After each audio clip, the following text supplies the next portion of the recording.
It was a night when Hamas launched an airstrike on Israel. It was unprecedented. It killed around thousands of people in a second and changed the city and the beautiful city into debris. In response, Israel had to launch an airstrike, which was also severe and killed more people than it lost. Every single person was completely soaked in this war. That's what exactly Hamas did. Did Hamas really announce for the new war that Russia did with Ukraine? Now we're going to learn from this video every single thing about the Palestine and Israel conflict. So after that, many newspapers and news channels started making bombshell and catchy headlines. Many news channels were finding a heated debate, and finally they have got it.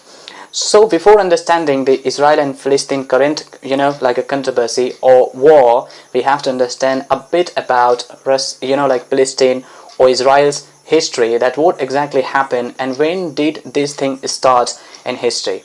So I'm going to give you a brief history of Israel and Palestine conflict. The Palestine conflict started long ago in 1947 when United Nations adopted Resolution 181, also known as the Partition Plan, which allowed to divide a division of the British Mandate of Palestine into Arab and Jewish state.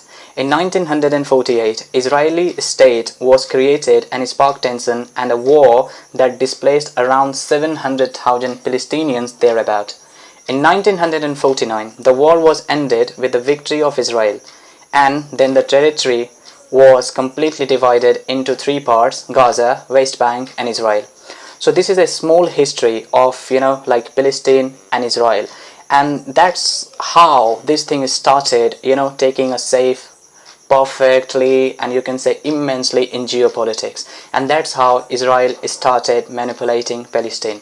Now in this video I'm also gonna cover that what is going on currently, means like what is the scenario now. So if I talk about the reaction of world leaders, as you know, every single world leaders play a good role in geopolitics, and without them geopolitics is nothing. So the first one I'm going to talk about Joe Biden's recent visits in Israel. You know that recently Joe Biden visited Israel. That was completely overshadowed by a bomb attack or the missile attack in a hospital which killed approximately 471 innocent people, including women and child as well. Recently Rishi Sunak visited, in Israel, and Rishi Sunak completely announced that we are completely giving our back and supporting Israel at any cost. There is only one country I come across, that is Iran, is completely standing alone and openly with Palestine. Recently I have also seen in France, even France President Emmanuel Macron completely said we would not allow any kind of pro-Palestinian protest here. That's why I think pro-Palestine rallies, pro-Palestine supporters are completely banned in this place, means like France.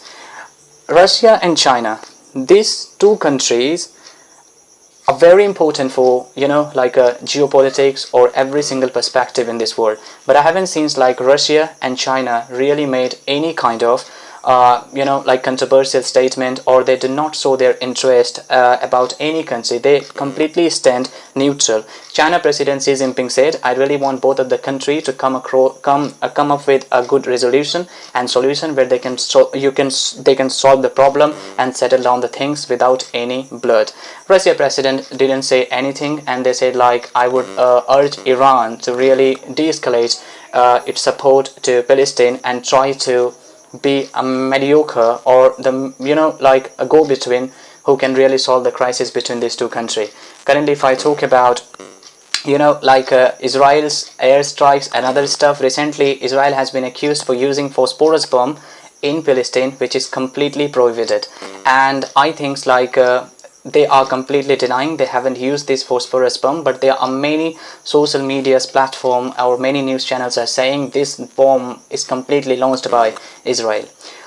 Now I'm going to talk about what is the future of this war between Israel and Palestine. Look, I cannot say what will be the future of Israel and Palestine, but the one thing that I can tell you surely, this war is really going to take a long time. So if you really want to understand what's going on, this video is covering whole incident till now when I'm making this video. Okay, so if you want to follow the new coverage, if you want to really cope up with the new updates with this war or something, you need to follow the headlines, news, and your source where you really gather the information. So that's it today in this video. I hope you got everything about this war and current news. As well, I'm not a political person, but a person who loves to read a lot. Notwithstanding, many of my listeners requested to me to make a video about this. So yeah, that's why I had to make this video. I hope you liked it. So like my video, share it, and really tell your opinion, what do you think about this conflict in the comment section, and just connect with me for more informative video like this. Till then, take care. See